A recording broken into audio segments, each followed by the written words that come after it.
ला उपलब्ध आहोत. तर आपण आजचं आपलं वेबिनार सुरू करत आहोत. मी टॉपिक ऑलरेडीच इंट्रोड्यूस केलेला आहे. परत मी टॉपिक फक्त एकदा जे नवीन जॉइन झालेले आहेत अटेंडीज आपले, त्यांना टॉपिक सांगू इच्छित आहे. आपला आजचा टॉपिक आहे diabetes care during quarantine period आणि आपल्या आजच्या स्पीकर आहेत डॉक्टर तेजस लिमये. डॉक्टर तेजस लिमये ह्या MSc क्लिनिकल न्यूट्रिशनिस्ट आहेत, डायटिशियन आहेत. अर्थात त्यांनी PhD केलेली आहे आणि त्या रजिस्टर्ड डायटिशियन सुद्धा आहेत. She is also certified diabetes educator having a rich experience of 15 years in this field of diabetes and lifestyle management. मी पर्सनली डॉक्टर तेजस लिमयेंना गेले एक 10-12 वर्ष ओळखते. Definitely she has been a fantastic dietitian and a nutritionist. So आज मॅडमला आम्ही ह्याच्यासाठीच इथे रिक्वेस्ट केली होती की तुम्ही तुमचा मूल्य वेळ जो थोडासा आमच्यासाठी काढा आणि आमच्या व्ह्युअर्सला डायबिटीज विषयी डेफिनेटली थोडीशी माहिती द्या, काय चालू आहे आणि काय नाही. Over to you madam. Thank you Pooja. आता सगळ्यात पहिल्यांदा मी असं थोडंसं इंटरॅक्टिव्ह आपण सेशन ठेवूया आणि पहिल्यांदा मला असं वाटतं की जे आपल्या पार्टिसिपेंट्स आहेत तर त्यांनाच आपण थोडेसे काही प्रश्न विचारूया सुरुवातीला. तर आजचा आपला टॉपिक आहे की diabetes care during quarantine period. आता सध्या आपण सगळेजणच घरामध्ये अडकून पडलेलो आहोत थोडक्यामध्ये आणि सगळ्यांना सध्या कोरोनाची प्रचंड भीती आहे मनामध्ये की कोरोना आपल्याला होईल का काय, म्हणून गव्हर्नमेंटने सुद्धा योग्य ती पावलं उचलली आणि सगळ्यांना कोरोनाच्या शक्यतेपासून खूप लांब ठेवायचा प्रयत्न केलाय. पण या काळामध्ये ज्यांना डायबिटीस आहे किंवा ज्यांना त्याच्याशी रिलेटेड काही गोष्टी म्हणजे हायपरटेन्शन आहे, उच्च रक्तदाब आहे किंवा हार्टचा काही प्रॉब्लेम आहे, अशा लोकांच्या मनामध्ये जास्तीच थोडीशी भीती आहे. कारण आपण सगळीकडे वाचतोय सध्या पेपरमध्ये की या लोकांना जास्त धोका आहे कोरोनाचा. तर आता मला तुम्हालाच पहिल्यांदा विचारायचं आहे की तुम्हाला काय वाटतं किंवा तुमच्या मते डायबिटीसच्या लोकांना खरोखरच कोरोनाचा जास्त धोका असतो का, याच्याविषयी तुमच्या मनात तुमचे काय विचार आहेत हे पहिल्यांदा आपण जाणून घेऊया. त्यासाठी पूजाला मी रिक्वेस्ट करते आपण पहिला आपला पोल रन करूयात. पूजा. डॉक्टर तेजस. तुम्ही सगळ्यांनी बरंच वाचलंय काही काही न्यूजपेपरमध्ये, टीव्हीवरती पाहिलं असेल, तर पहिल्यांदा मला हे जाणून घ्यायला आवडेल की तुम्हाला काय वाटतंय. तुम्हाला तुमच्या स्क्रीनवर आता पोल दिसत असेल आणि त्यात पहिलाच प्रश्न आपला आहे की are people with diabetes more likely to get COVID-19 किंवा कोरोना. आणि मराठीमध्ये सांगितलं तर ज्यांना मधुमेह आहे अशा लोकांना कोरोना व्हायची किंवा कोरोनाचं इन्फेक्शन व्हायची शक्यता जास्त असते का. तर तुम्हाला काय वाटतंय, हो नाही, किंवा तुम्हाला जर का माहित नसेल तर तुम्ही नॉट शुअर असंही उत्तर देऊ शकता. तुमचं उत्तर प्लीज क्लिक करा उत्तरावर.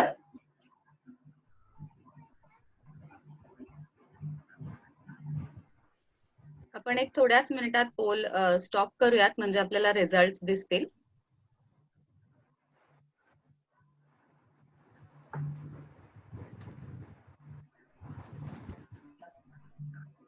Okay. So here are the results. Everyone can see the results on their screen, right? Okay. तो आता मलाही रिझल्ट दिसतायत आणि तुमच्यापैकी जवळपास 70% लोकांना असं वाटतंय की हो, डायबिटीस असलेल्यांना कोरोनाचं इन्फेक्शन व्हायची जास्त शक्यता असते. नो हे उत्तर कोणीच दिलं नाहीये, पण नॉट शुअर हे असं जवळपास 1/3 लोक आपल्यातले, माहित नाहीये नक्की. तर आता पहिल्यांदा मी याचं उत्तर देतेय. नेक्स्ट स्लाइड घेऊयात पूजा.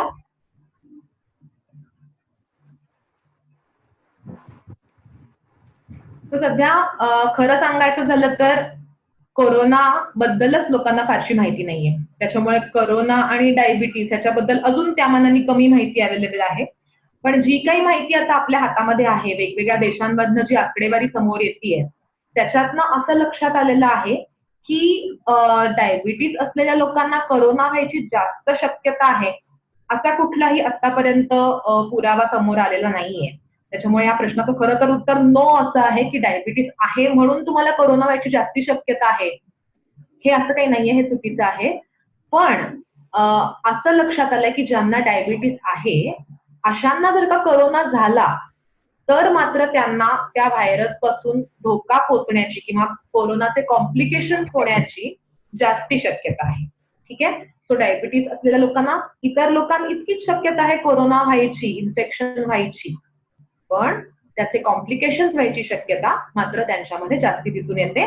तर का चीनमधलं आपण उदाहरण बघितलं किंवा चीनमधले आपण आकडेवारी बघितली तर ज्या लोकांना डायबिटीज झाला आहे आणि इन्फेक्शनही आहे अशा लोकांमध्ये कोरोनाचे कॉम्प्लिकेशन खूप जास्ती प्रमाणात दिसून आले कम्पेअर्ड टू ज्यांना कोरोना आहे पण डायबिटीज नाही आहे. नेक्स्ट स्लाइड घेऊया. नेक्स्ट स्लाइड घेऊयात आता. नेक्स्ट स्लाइड आपल्या डोळ्यासमोर दिसतीये. तर तुम्हाला आता ह्याच्यामध्ये दिसतंय काहीतरी एक चित्र मी टाकलंय तर ह्याच्यामध्ये मला रोलर कोस्टर दिसतंय. आपण कुठे जत्रेमध्ये किंवा कुठे कुठल्या फन ऍक्टिव्हिटीजसाठी कुठे गेलो कुठल्या पार्क्समध्ये अम्युजमेंट पार्क्समध्ये की आपल्याला ते रोलर कोस्टर्स नेहमी दिसतात त्याच्यामध्ये आपण खेळतो. तर याच्यामध्ये आपल्याला मजा येते कारण की सारखं आपण वर जातो खाली येतो एकदम अचानक पोटात गोळा येतो आपल्या. पण हेच जर का रोलर कोस्टर शुगरच्या बाबतीत व्हायला लागले ज्यांना डायबिटीज आहे अशांच्या बाबतीत तर मात्र ते फार धोकादायक असतं. त्याच्यामुळे असं लक्षात आलंय की जर का तुमच्या रक्तातली साखर अशी सारखी वर खाली खूप होत असेल तर तुमची कोरोनामुळे कॉम्प्लिकेशन्स व्हायची शक्यता अजूनच जास्ती वाढतीये. आणि आपल्याला माहितीये की HbA1c हे डायबिटीसच्या कंट्रोलचा पण एक इंडिकेटर समजतो किंवा एक मेजरमेंट समजतो. बरेच जण HbA1c टेस्ट दर 3-4 महिन्यांनी करतात डायबिटीज असणारे लोक. आणि HbA1c चांगलं आलं की आपण खुश होतो की चला HbA1c चांगलं आहे म्हणजे माझा कंट्रोल चांगला आहे. पण जर का तुम्ही हे बघितलं की हे रोलर कोस्टर जे आहेत शुगर सारखी वर खाली होतीये आणि अशा शुगरचं जर का आपण ऍव्हरेज घेतलं HbA1c हे शेवटी ऍव्हरेज आहे तुमच्या शुगरचं तर अशा वर खाली जाणाऱ्या शुगरचं ऍव्हरेज हे चांगलं येऊ शकतं कारण खूप जास्ती आणि खूप कमी ह्याचं ऍव्हरेज म्हणजे मध्यम किंवा चांगली शुगर असं आपला अर्थ निघू शकतो. पण आपल्या लक्षात येईल की हे खरं तर काही चांगलं नाहीये. शुगर एका स्टेडी लेवलमध्ये असलेली आणि मग ऍव्हरेज चांगलं आलेलं चांगलं आहे. पण खूप वर खाली जाऊन शुगर ऍव्हरेज चांगलं आलं तर त्याला आपण चांगलं ऍव्हरेज म्हणणार नाही आहोत. म्हणूनच आपण पुढे बघणार आहोत त्या प्रेझेंटेशन मध्ये कसं तुम्ही समजणार आहात तुमचा डायबिटीसचा कंट्रोल चांगला आहे का नाही.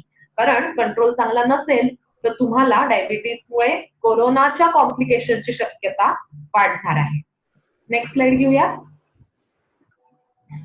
सो या स्लाइडमध्ये तुम्हाला दिसतंय की people with uncontrolled diabetes and having comorbidities of diabetes like heart disease are at the most risk. So आपण आता विचार केला की सगळ्यात जास्त रिस्क आपण बघितलं आता की डायबिटीज आहे तर कॉम्प्लिकेशनची शक्यता जास्त. त्यातही तुमचा डायबिटीज अनकंट्रोल्ड आहे तर कॉम्प्लिकेशनची शक्यता अजूनच जास्त. आणि अजून शक्यता जास्ती कोणामध्ये आहे की ज्यांना डायबिटीसही आहे त्यांचा डायबिटीज अनकंट्रोल्ड सुद्धा आहे आणि याबरोबरच ज्यांना डायबिटीसचे काही कोमॉर्बिडिटीज सुद्धा आहे. सो कोमॉर्बिडिटीज म्हणजे काय की डायबिटीसमुळे असलेले इतर आजार की डायबिटीसचा हार्ट वरती परिणाम झाला, डायबिटीसचा डोळ्यावरती परिणाम झाला, डायबिटीसचा तुमच्या नर्व्स वरती परिणाम झाला किंवा डायबिटीसचा तुमच्या ब्रेन वरती काही परिणाम झाला असं जर का ऑलरेडी असेल आणि तुमची शुगर अनकंट्रोल्ड असेल तर मात्र तुम्हाला कोरोना जर का झाला अशा वेळेला तर त्याचे दुष्परिणाम दिसण्याची शक्यता मात्र सगळ्यात जास्ती. आणि अशा व्यक्तींमध्ये डेथ रेट आपण ज्याला म्हणतो की मृत्यू दर कोरोनामुळे होणारा हा सगळ्यात हायएस्ट लेवलला आहे. तो अशांनी अधिकच काळजीपूर्वक डायबिटीसची मॅनेजमेंट करणं गरजेचं आहे. नेक्स्ट स्लाइड आपण घेऊयात. मला वाटतं तर आता तुम्हाला दिसेल की ज्यांना कोरोना जर का तुम्हाला कोरोनापासून लांब राहायचं असेल तर डायबिटीस तुम्हाला काही फारसा अडथळा नाहीये. पण कोरोना झाल्यावरती तुम्हाला कॉम्प्लिकेशन्स नको असतील त्याचे तर असं लक्षात आलं की ज्यांची शुगर चांगली आहे किंवा ज्यांचा डायबिटीस कंट्रोल चांगला आहे अशा लोकांना कोरोना होऊन सुद्धा त्याचे कॉम्प्लिकेशन्स व्हायची शक्यता कमी आहे. म्हणून एक इक्वेशन लिहिलंय मी शेवटी खाली स्लाइडमध्ये तुम्हाला दिसत असेल की हाय शुगर किंवा high BSL into time equal to trouble. आपण गुणाकार माहिती आपल्या सगळ्यांना. गुणाकारामध्ये काय होतं दोन संख्यांचा जर का गुणाकार असेल तर त्यातल्या कुठली एक संख्या वाढवली की गुणाकार जास्ती येतो. तर या गुणाकारामध्ये तुमचं उत्तर ट्रबल असणार आहे. त्याच्यामुळे तुमची जर का शुगर जास्ती असेल किंवा जास्ती काळासाठी शुगर जास्ती असेल तर तुमचं उत्तर वाढत जाणार आहे म्हणजे तुमची ट्रबल वाढत जाणार आहे. म्हणजेच आपल्याला काय करायचंय की आपली शुगर जास्तीत जास्त कंट्रोलमध्ये ठेवायची आहे जास्तीत जास्त काळासाठी की तुमचं ट्रबल कमी होणार आहे कारण तुमचे दोन्ही गुणाकाराच्या संख्या कमी असणार आहेत अशा वेळेला. तर आपल्याला लक्षात आलं आता बेसिक डायबिटीस आणि कोरोनाचं काय रिलेशन आहे. तर आपण आता मला वाटतं पुढचा पोल घेऊयात पूजा, म्हणजे आपल्याला हो डॉक्टर तेजस, त्याच्या आधी एक मी छोटीशी रिक्वेस्ट करेल, तुम्ही थोडंसं टॉपिक विषयी बोलत राहाल तर आपले ऍक्च्युली फेसबुक वरती पण काही व्ह्युअर्स थांबले आहेत, तर मी फक्त फेसबुक लाईव्ह करू इच्छिते. मी थोडंसं सॉरी फॉर द इंटरप्शन, पण मी हे थोडंसं स्टॉप करते. तुम्ही तोपर्यंत कंटिन्यू केलं तरी चालेल. मी स्क्रीन फक्त स्टॉप करते शेअर करायची. बरं, ठीक आहे. तोपर्यंत आपण एक काम करूयात, तोपर्यंत आपण एक रिव्हिजन घेऊयात पटकन, जे नवीन जॉईन झालेत किंवा जे फेसबुक लाईव्ह वरती येतात त्यांच्यासाठी. तर आपण आतापर्यंत काय काय पाहिलं? एक तर आपण पाहिलं, तुम्हाला पहिल्यांदा विचारलं मी की कोरोना व्हायची शक्यता डायबिटीज असणाऱ्यांना जास्ती आहे का? तुमच्यापैकी बऱ्याच जणांना असं वाटतं की शक्यता जास्ती आहे, बऱ्याच जणांना उत्तर माहित नव्हतं. पण आपण खरं उत्तर बघितलं की असं काही नाहीये की तुम्हाला डायबिटीज आहे तर तुमची शक्यता जास्ती आहे कोरोनाचं इन्फेक्शन कॅच करण्याची. पण ऍट द सेम टाइम जर का तुम्हाला डायबिटीस आहे आणि जर का तुम्हाला कोरोनाचं इन्फेक्शन झालं, अशा वेळेला तुम्हाला कोरोनाचे कॉम्प्लिकेशन होण्याची, म्हणजे कोरोना सिव्हिअर स्टेजला जाण्याची किंवा कोरोनापासून तुम्हाला तुमच्या फुफ्फुसामध्ये संसर्ग पसरण्याची, न्यूमोनिया होण्याची किंवा शेवटी डेथ रेटची शक्यता कॉम्प्लिकेशनची जास्त आहे डायबिटीस असणाऱ्यांमध्ये. त्याच्यामुळे डायबिटीस आणि कोरोनाचं रिलेशन नक्कीच आहे, फक्त ते इन्फेक्शन कॅच करण्यामध्ये नसून कोरोनाची कॉम्प्लिकेशन दिसण्यामध्ये आहे. आणि दुसरी महत्वाची गोष्ट आपण बघितली, जर का तुमची शुगर तुम्ही चांगली ठेवली तर तुम्हाला ही कोरोनाची कॉम्प्लिकेशन टाळता येणार आहेत. त्यामुळे आपल्याला हे सूत्र आपण एक बघितलं की high sugar into time equal to trouble. तर तुमची शुगर जितकी जास्त आणि जितक्या जास्त काळासाठी तितकी तुमची ट्रबल किंवा तुमचे कॉम्प्लिकेशन वाढणार आहेत. पण जर तुम्ही ही शुगर चांगली ठेवली आणि जास्त काळासाठी चांगली ठेवली तर तुमचे शुगर चांगली राहिल्यामुळे तुमचं ट्रबल नक्कीच कमी होणार आहे आणि तुमची कोरोनामुळे होणाऱ्या कॉम्प्लिकेशनची शक्यता कमी होणार आहे. Okay, thank you doctor Tejas. आपण आता पुढचा पोल घेऊ शकतो. ठीक आहे, आपण आता या पोल मधनं बघणार आहोत की तुम्हाला आता काय काय आपण बोललेल्यापैकी काय काय लक्षात आहे, काय काय समजलं हे कळेल आपल्याला. घेऊया पुढचा पोल पूजा. हो, एकच मिनिट. हो. मी पोल रन करते.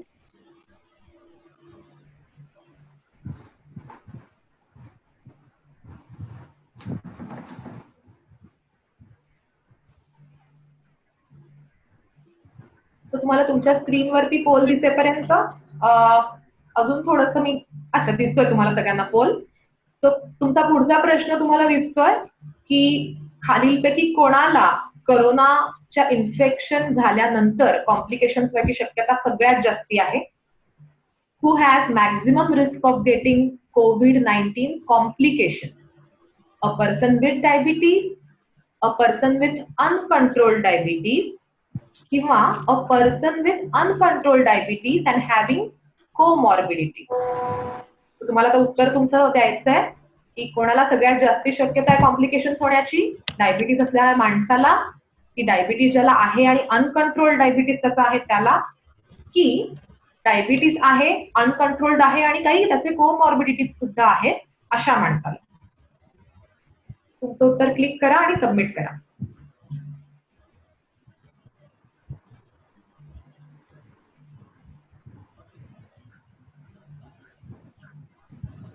पूजा रेडी आहेत आपले रिझल्ट? नाही, अजून लोक वोट करतात. Actually we are having almost near by 90 to 100 participants today.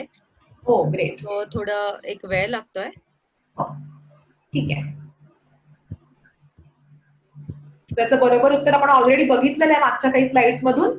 तर तुम्ही मागच्या स्लाइड्स काळजीपूर्वक बघितल्या असतील तर तुम्हाला याचं उत्तर नक्की बरोबर येणार आहे. आपण बघूया. Yes, now we have the results with us. I'm just sharing the results. Yes. Okay, great. तर 90% लोकांनी उत्तर आपल्या बरोबर दिलेलं आहे की ज्याला डायबिटीस आहे, ज्याचा डायबिटीस अनकंट्रोल्ड आहे आणि ज्याला डायबिटीसचे काही कोमॉर्बिडिटीज सुद्धा आहे, म्हणजे डायबिटीसचा परिणाम इतर काही अवयवांवरती सुद्धा झालेला आहे ज्या माणसामध्ये, अशा माणसामध्ये कोरोनाचे किंवा COVID-19चे कॉम्प्लिकेशन त्याची शक्यता सगळ्यात जास्ती आहे. बरोबर, एकदम बरोबर उत्तर आहे. जाऊयात पुढे.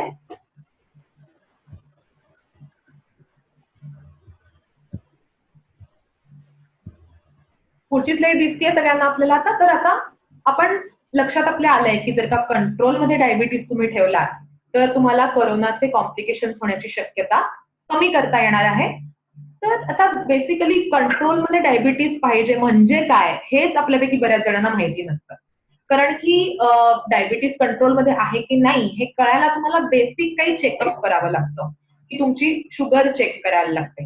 आणि त्या इंडियामध्ये शुगर चेक करण्याचा अर्थ डायबिटीज असलेल्या लोकांमध्ये की महिन्यातनं एकदा शुगर चेक करणं, महिन्यातनं एकदा लॅबमध्ये जाणं आणि शुगर चेक करणं.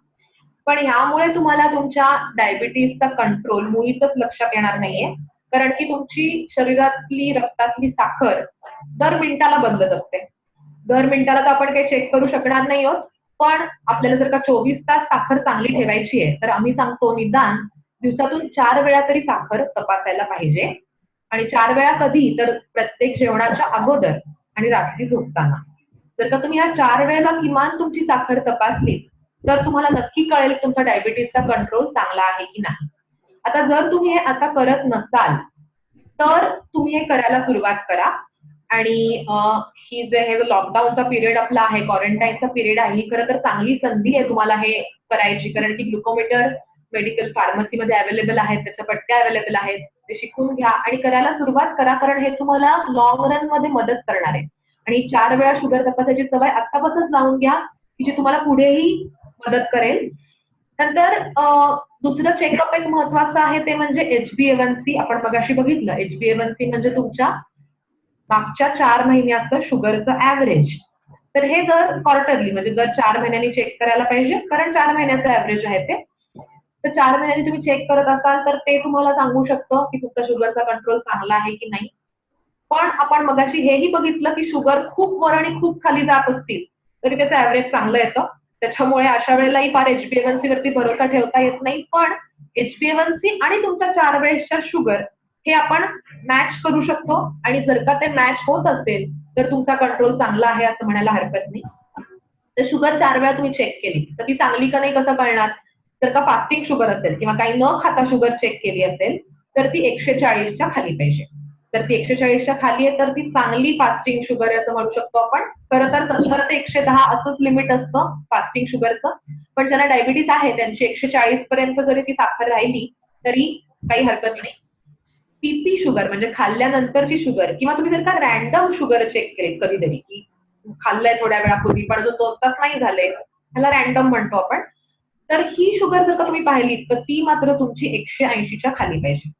तसं टाईट कंट्रोलला ती पण आपण 140च्या खाली म्हणतो. पण ठीक आहे, 180 पर्यंत जरी ती साखर असेल खाल्ल्यानंतरची किंवा रॅन्डम तरी ती शुगर तुमची चांगली आहे म्हणायला हरकत नाही. म्हणजे तुमचा डायबिटीज चांगला कंट्रोलमध्ये आहे असं आपण म्हणू शकतो.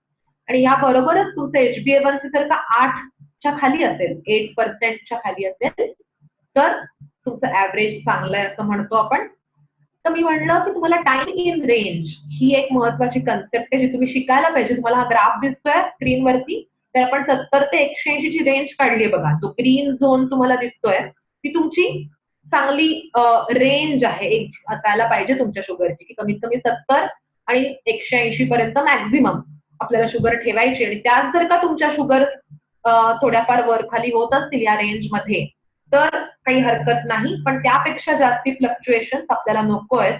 तर या रेंजमध्ये जास्तीत जास्त वेळ आपल्याला शुगर ठेवायची आहे तर तुमचा डायबिटीज चांगला कंट्रोलमध्ये आहे असं आपण नक्कीच म्हणू शकतो. पुढची स्लाइड घेऊया. तर आता डायबिटीज कंट्रोलमध्ये असला आहे म्हणजे काय हे आपण बघितलं. पण तो कंट्रोलमध्ये ठेवायचा कसा हा आपल्या सगळ्यांना खूप मोठा प्रश्न असतो. आणि सगळ्यांना असं वाटतं की मी माझी औषधं घेतली की माझा डायबिटीज कंट्रोलमध्ये राहील. किंवा काहींना असं वाटतं की नाही मला औषधांची काही गरज नाही, मी फक्त खाण्यापिण्यावरती माझा कंट्रोल ठेवला तर माझा डायबिटीज कंट्रोलमध्ये राहील. काहींचं उलटं असतं, काहींना वाटतं की नाही मी सगळं खाऊ शकतो, काय खाण्यासाठी जन्म झालाय माणसाचा, मी सगळं खाणार पण मी माझं एक्सरसाइज करून माझी साखर कंट्रोलमध्ये ठेवी, असं काहींची धारणा असते. पण खरं तुम्ही मला विचाराल तर तुम्हाला मी हे सांगेन की डायबिटीज जर का तुम्हाला कंट्रोलमध्ये ठेवायचा असेल तर यापैकी कुठलीही एक गोष्ट करून तसा फारसा काहीच फायदा नाहीये. म्हणजे तुम्ही फक्त औषधं घेतली आणि खाणं पिणं नीट ठेवलं नाही, डायबिटीज कंट्रोलमध्ये राहणार नाही. तुम्ही फक्त औषधं घेतली, व्यायाम नाही केलात, डायबिटीज कंट्रोलमध्ये राहणार नाही. किंवा फक्त व्यायाम केलात, औषधं वेळेवर घेतली नाहीत, आहार चांगला ठेवला नाही तर डायबिटीज कंट्रोलमध्ये राहणार नाहीये तुमचा. तर म्हणून मी एक पंचकोन आम्ही नेहमी सांगतो की जर तुम्हाला डायबिटीज कंट्रोलमध्ये ठेवायचा असेल तर तुम्हाला 5 गोष्टी सायमल्टेनियसली करायला लागतात, सगळ्या एकत्र करायला लागतात. पहिलं म्हणजे तुमचं डाएट, दुसरं म्हणजे व्यायाम, तिसरं म्हणजे तुमची औषधं जी तुम्हाला डॉक्टरने दिली आहेत, चौथं स्ट्रेस मॅनेजमेंट किंवा मानसिक स्वास्थ्य तुमचं चांगलं राहणं महत्वाचं आहे, आणि शेवटचं रेग्युलर मॉनिटरिंग, म्हणजे तुम्ही तुमचं चेकअप जे शुगरचं आहे प्लस अजून काही चेकअप आहे ते व्यवस्थित रेग्युलरली करणं. या जर का 5 गोष्टी तुम्ही नित्यनेमाने केल्या, ठराविक अंतराने केल्यात, तर तुमच्या डायबिटीज कंट्रोलमध्ये तुम्हाला खूप मदत होणार आहे आणि कंट्रोल तुमचा डायबिटीजचा चांगला राहणार आहे. आता आपण पुढच्या स्लाइड्स मधून बघूया त्या एक ऍस्पेक्ट बद्दल. हे 5 गोष्टी आपण डिटेलमध्ये आता बघणार आहोत. तर सगळ्यात पहिलं मला बोलायला आवडेल की रेग्युलर मॉनिटरिंग बद्दल, कारण आपण थोडंसं ऑलरेडी बोललेलो आहोत. तर आपण आताच बघितलं की घरी शुगर चेक करणं हे खूप महत्वाचं आहे. त्यासाठी तुम्ही ग्लुकोमीटर वापरू शकता आणि दिवसातनं 4 वेळा शुगर चेक करायचे. परत रिव्हिजन म्हणून सांगते, दर खाण्याच्या अगोदर म्हणजे जेवण, नाश्ता सकाळचा, दुपारचं जेवण, रात्रीचं जेवण, या तिन्ही वेळेसच्या जेवणाच्या अगोदर शुगर चेक करायचे तुम्हाला, आणि रात्री झोपताना. आणि कधीतरी आम्ही सांगतो की पहाटे पण शुगर चेक करा उठून. कधीतरी पहाटे लघवीला उठायला लागतं बऱ्याच डायबिटीसच्या पेशंटना. तर अशा वेळेला कधी कधी ते शुगर वाढल्यामुळे उठायला लागत असतं. त्यामुळे जेव्हा पहाटे उठायला लागेल लघवीसाठी तेव्हा शुगर चेक करा असं मी आवर्जून सांगतो. किंवा पहाटे काही त्रास झाला, दरदरून घाम आला, किंवा इतरही वेळी दिवसभरात सुद्धा कधी काही त्रास झाला तर पहिल्यांदा साखर चेक करा रक्तातली, असं आम्ही सांगतो. तर हे तुम्ही ग्लुकोमीटरनी सहज करू शकता घरच्या घरी. दुसरं मॉनिटरिंग मध्ये येतं सीजीएमएस. हा एक नवीन आता सध्या लेटेस्ट टेक्नॉलॉजी आली आहे. किती जण वापरतात मला माहिती नाही, पण तुमच्या माहितीसाठी सांगते की ही टेक्नॉलॉजी जी आहे कंटिन्युअस ग्लुकोज मॉनिटरिंग सिस्टीम, तर या सिस्टीम मध्ये तुम्ही एक छोटंसं 10 रुपयाच्या कॉइन एवढा एक सेन्सर असतो, तो बॉडीला लावतात, आपल्या हातावरती लावतात, आणि तो सेन्सर तुमची दर 15 मिनिटाची साखर तपासतो आणि ती साखर तुम्हाला तुमच्या मोबाईलमध्ये एका ऍप वरती बघता येते. तर हेही तुम्ही लेटेस्ट वापरत असाल काही जण तर त्याचाही वापर करू शकता. याने तुम्हाला खरंच खूप चांगला व्ह्यू मिळतो तुमच्या शुगरचा, एक पॅनोरॉमिक व्ह्यू मिळतो की दिवसभर शुगर कशी राहतीये. नंतर अजून एक तुम्हाला मॉनिटरिंगसाठी करता येईल की जे लोक ग्लुकोमीटरने चेक करायला घाबरतात किंवा ज्यांना कम्फर्टेबल फार नाही येत ते, तर त्यांना शेवटचा ऑप्शन आहे युरिन टेस्टिंगचा, की युरिन मध्ये तुमच्या शुगर आणि किटोन्स दोन्ही तपासता येतात. किटोन्स केव्हा येतात, जेव्हा शुगर खूप वाढतं तेव्हा किटोन्स कधी कधी युरिन मध्ये दिसू शकतात, ते पण पुढे बघणारच आहोत. पण युरिन टेस्ट ही सुद्धा, काहीच तुम्ही आता करत नसाल टेस्ट तर युरिन टेस्टही करायला सुरुवात करा. तुम्हाला इथे खालच्या चित्रामध्ये पट्ट्या, 3ऱ्या नंबरचं चित्र आहे बघा पट्टीचं, तो मी क्रमाने चित्र लावले. पहिलं ग्लुकोमीटरचं आहे, दुसरं सीजीएमएसचं चित्र आहे कंटिन्युअस ग्लुकोज मॉनिटरिंग सिस्टीमचं, तिसरं चित्र आहे पट्ट्यांचं, युरिनच्या पट्ट्या अशा या पॅकेटमध्ये मिळतात आणि त्याचं नाव किटो डायस्टिक्स असतं. तर त्याच्यात कलर कोड तुम्हाला चेक करता येतो. ती पट्टी युरिन मध्ये डिप करायची आणि त्याच्यावरचा कलर त्या ह्याच्याबरोबर मॅच करायचा डब्यातल्या कलर कोड बरोबर, आणि मग तुम्हाला कळतं की साधारण तुमची साखर रक्तातली किती आहे. ही टेस्ट जरी फार रिलायबल नसली ऍज कम्पेअर्ड टू ग्लुकोमीटर, तरी जे करतच नाहीयेत चेक त्यांच्यासाठी हा चांगला स्टार्टिंग पॉईंट ठरू शकतो. कारण तुमची साखर जेव्हा 200च्या पुढे जाते, 180 ते 200च्या पुढे जाते, तेव्हा ती साखर युरिन मध्ये दिसायला लागते. जर का युरिन मध्ये साखर दिसतीये ह्याचा अर्थ तुमचा डायबिटीसचा कंट्रोल काही चांगला नाहीये आणि तो तुम्हाला सुधारायची गरज आहे. पुढचं एक चेकअप मी ऍडिशनली सांगतेय, हे बरेच जण करत नाहीत, ते म्हणजे फूड चेकअप. फूड चेकअप म्हणजे तुमच्या पायांचं चेकअप किंवा पायाच्या तळव्याचं चेकअप. हे खरं तर दररोज करायला पाहिजे ज्यांना डायबिटीस आहे अशांनी, कारण की तुमचं डायबिटीस जर का अनकंट्रोल्ड असेल तर त्याचा परिणाम तुमच्या नसांवरती किंवा नर्व्स वरती होऊ शकतो, आणि हा परिणाम जर का पायाच्या नसांवरती झाला तर तुम्हाला सेन्सेशन तुमच्या पायाचं कमी होऊ शकतं आणि तुम्हाला चालताना कदाचित लागलेलं कळत नाही किंवा काही टोचलेलं कळत नाही किंवा जखम झालेली लक्षात येत नाही, आणि त्यामुळे मग जखम होते ती बरी होत नाही, पुढे खूप कॉम्प्लिकेशन होऊ शकतात. आणि आताच्या लॉकडाऊनच्या पिरियडमध्ये असे कॉम्प्लिकेशन होणं काही आपल्याला परवडणारं नाहीये. त्यामुळे आपण दररोज फूड चेकअप करायला पाहिजे.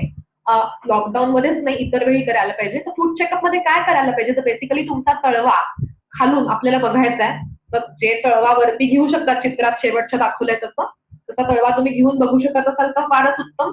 जर का नसाल बघू शकत तसं तर एक आरसा घेऊन त्याच्यामध्ये तुमचा तळवा बघायचा तुम्हाला पायाचा, आणि तुम्हाला त्याच्यात काय बघायचंय की तुमच्या पायावरती कुठे जखम झालीये का, पहिली गोष्ट. दुसरी गोष्ट, तुमच्या पायाच्या बोटांमध्ये बघायचंय तिथे कुठे काही जखम आहे का तिथे कुठे काही ओलसरपणा दिसतोय का, तिथे काही कुठे इन्फेक्शन झाल्यासारखं दिसतंय का, हे चेक करायचंय तुम्हाला. तर तुम्हाला पाय दररोज रात्री झोपताना स्वच्छ धुवून त्याला व्यवस्थित कोरडे करून मग झोपायचे. आता उन्हाळा आहे ना, तर इतर वेळेस मोजे घालून झोपायलाही आम्ही सांगतो. पण कुठे पायाला कुठे मोठी भेग पडलीये का, कुठे रक्त येतंय का पायातनं, कुठे पायाला कुठे नमनेस वाटतोय का, किंवा बधीर झाल्यासारखं वाटतंय का पायाला कुठे, हे सगळे तुम्ही ह्याला म्हणतो आपण फूड चेकअप करणं, आणि हे दररोज करणं गरजेचं आहे. नंतर मी चेकअप तुम्हाला पुढचं सांगितलं की वेट मॉनिटरिंग, कारण आता लॉकडाऊनच्या काळात, क्वारंटाईनच्या काळात वजन वाढायची सगळ्यांचीच शक्यता खूप जास्त. आणि तुम्हाला माहिती की वजन आणि डायबिटीस यांचा पण खूप जवळचा संबंध आहे. त्याच्यामुळे वजन तुमचं वाढायला लागलं याचा अर्थ तुमचं डाएट चुकीचं चाललंय आणि मोर लाईकली तुमच्या शुगर वाढतायत.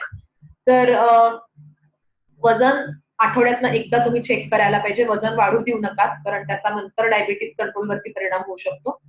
आणि शेवटचं आपलं रेग्युलर मॉनिटरिंग मध्ये येतं अॅन्युअल चेकअप. म्हणजे तुमच्या वर्षातनं ज्या एकदा तपासण्या करायच्या असतात, काही रक्ताच्या आहेत, काही युरिनच्या आहेत, काही डोळ्याच्या तपासण्या आहेत, काही हृदयाच्या म्हणजे ईसीजी सारख्या तपासण्या आहेत. ह्याला आपण अॅन्युअल चेकअप म्हणतो, जे वर्षातनं एकदा सगळ्या डायबिटीस असलेल्या लोकांनी करायला पाहिजे. तर ते मात्र आता ह्याची खूप घाई करायची गरज नाहीये, कारण आता लॉकडाऊनचा पिरियड आहे. या काळात फार बाहेर पडू नका. त्याच्यामुळे हे अॅन्युअल चेकअप तुम्हाला पोस्टपोन करता येईल थोडंसं, जोपर्यंत लॉकडाऊन संपत नाही तोपर्यंत तुम्ही थांबू शकता. पण जर का काही खरंच तुम्हाला ऍक्टिव्ह कॉम्प्लिकेशन असेल किंवा काही अर्जंट इश्यू असेल, तर हे चेकअप करणं गरजेचं आहे. तुमच्या डॉक्टरांशी बोलून तुम्ही ठरवू शकता. पण अॅन्युअल चेकअप आपण सध्या थोडंसं पोस्टपोन करू शकतो. बाकीच्या 3 गोष्टी म्हणजे home monitoring of glucose, food checkup आणि वेट मॉनिटरिंग हे मात्र नित्यनेमाने चालू ठेवणं महत्वाचं आहे. नेक्स्ट, आता बोलूया डाएट बद्दल. आता मी स्वतः डायटिशियन असल्यामुळे मी खूप बोलते बऱ्याच वेळा डाएटवर, पण आता थोडंसं रिस्ट्रिक्ट केल्याने, कारण आपल्याकडे वेळ थोडासा लिमिटेड आहे. तर आपण डाएट बद्दल बोलताना पहिल्यांदा सगळ्यात बघूयात की कसं किती फ्रिक्वेंटली खायला पाहिजे.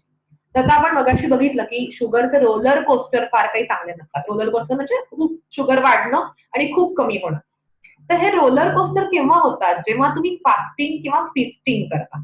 फास्टिंग म्हणजे खूप वेळ तुम्ही काही खात नाही आणि तुमची डायबिटीसची जर का औषधं चालू आहेत, गोळ्या चालू आहेत, तर अशा वेळेला तुमची साखर नक्कीच कमी होऊ शकते किंवा तुम्हाला हायपो होऊ शकतो, ज्याला आपण हायपोग्लायसेमिया म्हणतो. आणि फिस्टिंग म्हणजे खूप जास्ती खाल्लं एका वेळेला किंवा सारखं तरत राहिलं, ज्याला तरणं हा मराठीतला फार छान शब्द आहे, इंग्लिशमध्ये पण ग्रेझिंग म्हणतात त्याला, की सारखं खात राहणं, दर तासाला किंवा दर थोड्या थोड्या वेळाने तोंडात काहीतरी टाकत राहणं, जे या लॉकडाऊन मध्ये होण्याची खूप जास्त शक्यता आहे. हे टाळायला पाहिजे, कारण ह्याच्यामुळे तुमची शुगर पाईलअप होत राहणार आहे किंवा वाढत वाढत राहणार आहे आणि आपल्याला रोलर कोस्टरला परत सामना करावा लागू शकतो. त्यामुळे आपण हे टाळणार आहोत. दुसरी महत्वाची गोष्ट, शुगर चांगली ठेवायला तुम्हाला फायबर भरपूर घ्यायचे डाएटमध्ये, जे आपण कमी पडतो बऱ्याचदा. आणि फायबरसाठी सगळ्यात सोपा उपाय असतो फ्रेश फ्रूट आणि व्हेजिटेबल. दिवसातनं कमीत कमी 5 सर्विंग घ्यायचे. त्यात मी सांगते की 2 फळं, 2 भाज्या आणि 1 वाटी सॅलड, असं काहीतरी तुम्ही कॉम्बिनेशन करू शकता. 5 सर्विंग टोटल हवेत आपल्याला. पण आता लॉकडाऊन मध्ये असं झालंय की फार ऍक्सेस आपल्याला मिळत नाहीये फ्रेश फ्रूट आणि व्हेजिटेबल्सना, किंवा मिळत जरी असलं बाहेर सगळं, तरी आपण फार रिस्क घेत नाही की सारखं सारखं बाहेर जायचं, रोज ताज्या भाज्या घेऊन यायचं, रोज ताजी फळं घेऊन यायचं. तर असं जर का असेल की तुम्ही नाही करू शकत आहात, हे सारखं सारखं आणू नाही शकत आहात, तरी हरकत नाही. जेव्हा केव्हा शक्य आहे तुम्हाला तेव्हा तुम्ही फ्रूट व्हेजिटेबल्स आणून स्टॉक करू शकता घरी. आता फॉर एक्झाम्पल संत्री काही खराब होत नाही, तुम्ही आठवडाभर आरामात स्टॉक करू शकता. तो संत्री आणून ठेवा, किंवा तुम्ही कलिंगड, खरबूज हे आणलं एका वेळेला फ्रीज मध्ये चिरून ठेवलं, तुम्हाला 2-3 दिवस ते पुरू शकतं. किंवा तुम्ही सध्या बाजारामध्ये चिक्कू आहेत, केळी आहेत. आणि आता हे तुमचं जे मनात तुमच्या लगेच प्रश्न आला असेल की मॅडम हे काय सांगतायत की डायबिटीस आहे आणि चिक्कू केळी खा सांगतायत. तर आता ही खरं तर आउटडेटेड समज आहे तुमचा. त्याच्यामुळे फळांमध्ये या 2 फळांपैकी एखादं चिक्कू असेल छोटा किंवा एखादं केळं खायला काही हरकत नाहीये. सगळ्याच फळांमुळे शुगर वाढणार आहे थोडी. पण 1 फळ मात्र सिट्रस फ्रूट असावं, म्हणजे लिंबू वर्गीय फळ असावं, असं मी आवर्जून सांगते, स्पेशली या कोरोनाच्या काळामध्ये. कारण व्हिटॅमिन सी अशा फळांमध्ये असतं आणि त्यामुळे तुमची प्रतिकारशक्ती चांगली राहायला मदत होते. तो 1 फळ तुम्ही चिक्कू, आंबा, केळं, ऍपल ह्यातलं एखादं छोटं फळ खाऊ शकता दिवसातनं 1. आणि 1 फळ तुम्ही लिंबू 1 घ्यावं, किंवा संत्र, मोसंब किंवा आवळा यापैकी काहीतरी 1 आंबट फळ एखादं घ्या, असं मी सांगेन. आणि जर का फळभाज्यांना तुम्हाला ऍक्सेस नसेलच मिळत तर तुम्ही काय करू शकता, तर स्प्राउट हा सगळ्यात छान ऑप्शन आहे फायबर तुमचे वाढवायला, की तुम्ही कडधान्य भिजवून ठेवा, त्याला मोड आणा, की त्याच्यातला फायबर कंटेंट पण वाढतो, त्याच्यातला व्हिटॅमिन कंटेंट पण वाढतो आणि तुम्ही उसळी आरामात खाऊ शकता घरी. तुम्ही हे स्प्राउट फ्रीजमध्ये ठेवू शकता आणि कडधान्य तर तुम्ही महिनोन-महिने साठवून ठेवू शकता, त्याच्यात काहीच प्रॉब्लेम नाहीये. दुसरं छोटंसं एक महत्त्वाचं मला सांगायचं होतं, की होम गार्डनिंग. जर का आता पालेभाज्या आपल्याला मिळत नाहीयेत फार फ्रिक्वेंटली बाहेर किंवा पालेभाज्या खायला आपल्याला भीती वाटते बाहेरच्या, तर अशा वेळेला तुम्ही होम गार्डनिंग आता क्वारंटाईनच्या काळात तर अगदीच करू शकता. आपल्या सगळ्यांकडे आता भरपूर वेळ आहे. त्याच्यामुळे साधं आपलं कुंडीमध्ये एका छोट्या बाल्कनीमध्ये किंवा गच्चीवर किंवा घराला थोडीशी बाग असेल छोटीशी, तर बागेमध्ये एका कुंडीत तुम्ही पालक, मेथी, कोथिंबीर हे आरामात ह्याचं तुम्ही उगवू शकता आणि वापरू शकता रोजच्या स्वयंपाकामध्ये. पुदिना, तर या पालेभाज्या स्पेशली पटकन उगवतात, पटकन वाढतात, तर तुम्हाला आठवड्याभरामध्ये हे रेडी राहील तुमचं. ते थोडं थोडं पेरत झालं तर तुम्हाला ते रेग्युलर त्याचं तुम्हाला हार्वेस्टिंग करता येईल. त्याच्याबद्दल फार बोलत नाही, पण हा एक चांगला ऑप्शन आहे रेग्युलर फ्रेश फूड मिळण्याचा. नंतर तुम्ही अजून काय साठवून ठेवू शकता, तर तुम्ही डायबिटीजसाठी चांगल्या गोष्टी म्हणजे मेथीच्या बिया आहेत. या मेथीच्या बिया जे असतात, मेथीचे दाणे, ते तुम्ही घरी आणून ठेवू शकता. ते प्रत्येक जेवणामध्ये जेवणापूर्वी थोडेसे मोड आणून खाऊ शकता किंवा तुमच्या उसळींमध्ये ते घालू शकता, फोडणीमध्ये घालू शकता. चिया सीड्स किंवा आपण सब्जा म्हणतो ज्याला, सब्जामध्ये भरपूर फायबर आहेत, इसबगोल पावडरमध्ये भरपूर फायबर आहेत. हे तुम्ही आणून ठेवू शकता. हे काही सगळ्या टिकणाऱ्या गोष्टी आहेत. तुम्ही एकदा आणलं तुम्हाला महिनाभर पुढचं आणायची गरज पडणार नाही. तर हे तुम्ही थोडं थोडं पाण्यात भिजवून रोज एखादा चमचा घेऊ शकता. फ्लॅक्सीड म्हणजे जवस चांगले आहेत. जवसाची चटणी खाऊ शकता, जवस भाजून खाऊ शकता. लसूण चांगला आहे. लसूण प्रतिकारशक्तीसाठी सुद्धा चांगला आहे आणि जनरल डायबिटीजसाठी सुद्धा, हार्ट डिसिजेससाठी सुद्धा, ब्लड प्रेशरसाठी सुद्धा चांगला आहे. त्याच्यामुळे लसूण पण तुम्ही वर्षानुवर्ष साठवून ठेवू शकता. तुम्ही बघितलं असेल घरात टांगून ठेवतात लसूण. तो एकदा जास्ती घेऊन आलात आणि तो ठेवला तर तो चांगला राहतो, तो काही खराब होत नाही. तर ह्या सगळ्या गोष्टी आणून ठेवा. आणि शक्यतो शॉपिंग करायला जाल तेव्हा जर का घरी तुम्हाला दुसरा कोणी ऑप्शन असेल, कोणी तुमच्या ऐवजी कोणी जाऊ शकत असेल तर त्यांना पाठवा. तुम्ही अव्हॉइड करा ऍज फार एज पॉसिबल. जाणार असाल तर योग्य ती काळजी घेऊन जा आणि खूप फ्रिक्वेंटली घराबाहेर पडू नका. नंतर तुम्हाला काय लिमिट करायचंय किंवा काय खायचं नाहीये या काळात, तर बरेच जण हल्ली गैरसमजाने म्हणा किंवा वेळ जात नाही म्हणून म्हणा भरपूर चहा कॉफी प्यायला लागले. असा एक समज आहे की गरम पिऊन तो कोरोना व्हायरस मरेल, असं काही नाहीये. उलट तुम्ही चहा कॉफी पिऊन जास्तीत जास्त साखर पोटात ढकलताय, जास्तीत जास्त टॉक्झिन्स पोटात ढकलताय, कॅफेन म्हणा किंवा चहामध्ये टॅनिन्स असतात. असे टॉक्झिन्स पोटात जास्त जाऊन तुम्हाला अधिक त्रास होईल. कोरोनावरती त्याचा काही परिणाम होणार नाहीये. त्याच्यामुळे चहा कॉफीचं कन्झम्पशन असे लिमिटेड ठेवा. घेतलं तरी विदाऊट शुगर. खूप स्ट्रॉंग नसलेला चहा, खूप स्ट्रॉंग नसलेली कॉफीचा एखादा कप दिवसात हरकत नाही, पण excess of it avoid.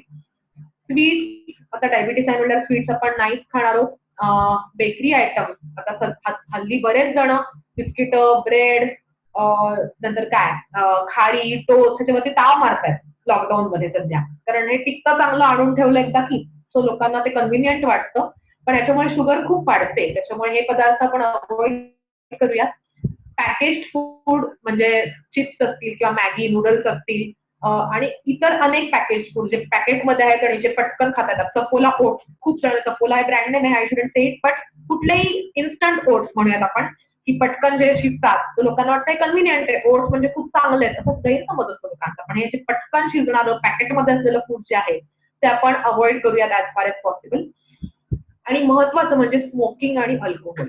So अनेक जण हल्ली कन्झम्पशन स्मोकिंग किंवा ह्याचं जास्ती सध्या सुरू आहे, कारण की घरीच बसून आहेत, वेळ जात नाही, कंटाळा येतो, बोर होतं, काय करायचं. तर स्मोकिंग, अल्कोहोल अवेलेबल आहे की नाही माहित नाही, पण तरी ह्याचं कन्झम्पशन आपण अवॉइड करूयात ऍज फार एज पॉसिबल, कारण ह्याच्यामुळे डायबिटीज वरती दुष्परिणाम होणारच आहे, पण कोरोनाची तुमची रिस्क अजून वाढत जाणार आहे. आहारातलं तुमचं मीठ कमी करूयात. बॅड फॅट म्हणजे जे बटर आहे, क्रीम आहे किंवा डालडा आहे, असे फॅट कमी करूयात आणि साखर पूर्ण बंद ठेवूयात. फ्लुइड, जर का तुम्हाला डॉक्टरांनी सांगितलं असेल तुमच्या आहारातलं फ्लुइडचा इंटेक कमी करा. काही कंडिशन मध्ये डॉक्टर असं सांगतात की जर का डायबिटीजचा किडनीवरती परिणाम झाला असेल किंवा काही हार्टचा इश्यू काही असेल तर डॉक्टर सांगू शकतात की तुम्ही आहारातलं फ्लुइडचं किंवा लिक्विडचं प्रमाण कमी करा. असं जर सांगितलं असेल तर तुम्हाला लिक्विड बद्दल काळजी करायची गरज आहे किंवा तेवढंच लिक्विड घ्यायची गरज आहे. अदरवाईज तुम्ही सगळे फ्लुइड पुरेशा प्रमाणात भरपूर घेऊ शकता. आता उन्हाळा सुद्धा आहे, तो भरपूर पाणी घ्या. लिक्विड म्हणजे सरबत घेऊ नका किंवा मी म्हटलं तसं चहा कॉफी घेऊ नका. पण पाणी, लिंबू पाणी, जलजिरा, ताक आहे, नारळ पाणी जर का मिळत असेल तर ते नारळ पाणी पिऊ शकता. असं लिक्विड ज्याच्यामध्ये साखर नाही, असं लिक्विड तुम्ही लिबरल प्रमाणामध्ये घेऊ शकता. फक्त डॉक्टरांनी सांगितलं असेल तर आपण त्याच्यावरती रिस्ट्रिक्शन ठेवूया. आणि शेवटचं म्हणजे महत्वाचा प्रश्न हल्ली विचारला जातोय की vitamin C, vitamin T, zinc ह्याची सप्लिमेंट घेऊ का मी, कारण ही सप्लिमेंट चांगली असतात, प्रतिकारशक्ती वाढवतात असं ऐकतोय आम्ही. तर हा सगळ्यात महत्वाचा मुद्दा आहे की तुम्हाला या सप्लिमेंटची काही गरज नाहीये. खरं तर जर का तुम्ही आहार तुमचा चांगला असेल तर तुम्हाला हे सगळं आहारातूनच मिळणार आहे. व्हिटॅमिन डी साठी तुम्ही उन्हात बसू शकता 15 मिनिटं रोज 9-9:30 नंतर. हे सगळं केलं तर सप्लिमेंटची गरज नाहीये.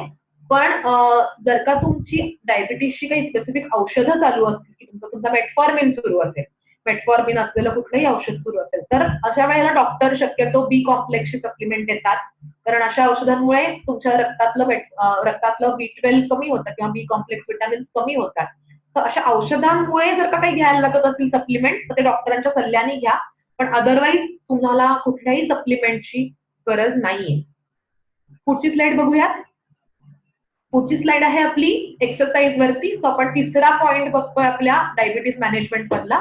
पहिला आपण बघितला रेग्युलर मॉनिटरिंग, दुसरा बघितला डाएट, तिसरा बघतोय एक्सरसाइज. आणि आता क्वारंटाईन पिरियड हा काही एक्सक्यूज नाहीये व्यायाम न करण्यासाठी. अनेक जण, अनेक पेशंट माझ्याशी फोनवर बोलताना मला सांगतात, मॅडम आता सध्या व्यायाम पूर्ण बंद आहे.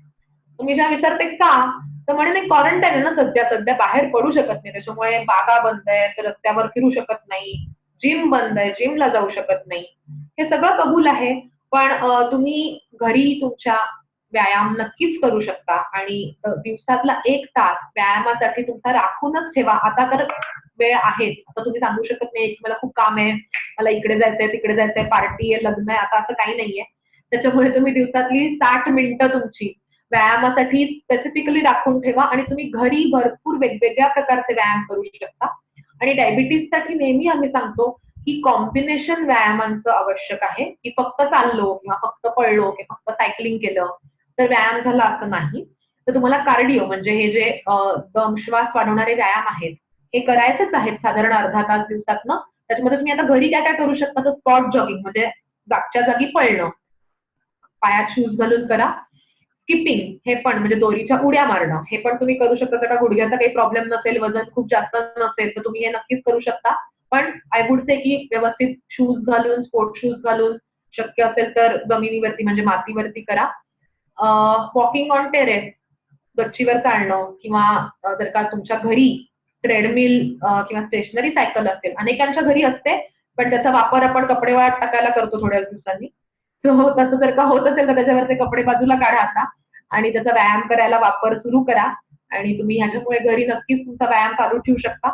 तो हा झाला पहिला प्रकार व्यायामाचा, हा साधारण अर्धा तास करणं गरजेचं आहे. दुसरा व्यायामाचा प्रकार वेट ट्रेनिंग, त्याच्यामध्ये तुम्ही घरच्या घरी काय करू शकता, पुशअप्स करू शकता. स्त्रिया हाफ पुशअप्स करू शकतात. पुलअप्स जर का आहे अवेलेबल आहे फॅसिलिटी तर पुलअप्स करू शकता.